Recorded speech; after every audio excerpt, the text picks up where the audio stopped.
একটা রোহিঙ্গাকে যদি বাংলায় আসতে হয়, তাহলে হয় সে মিজোরাম দিয়ে আসবে, নইলে মণিপুর দিয়ে আসবে, নইলে নাগাল্যান্ড দিয়ে আসবে, নইলে অরুণাচল প্রদেশ দিয়ে আসবে। তাহলে এই 4টে রাজ্য বাদ কেন? আমার প্রশ্ন, এর উত্তরগুলো তো ইলেকশন কমিশনকে দিতে হবে।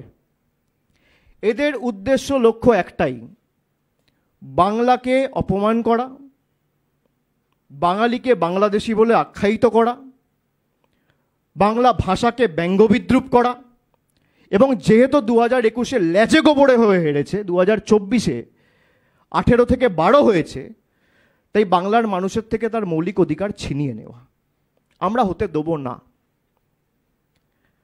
আমি আগেও যা বলেছি, আমি আজও তাই বলছি, একটা মানুষের যদি নাম বাদ যায়, একটা বৈধ ভোটারের যদি নাম বাদ যায়, বাংলা থেকে 1 লক্ষ লোক গিয়ে ইলেকশন কমিশনের অফিস ঘেরাও করবে। ক্ষমতা থাকলে অমিত শাহর দিল্লি পুলিশ আটকে দেখাক।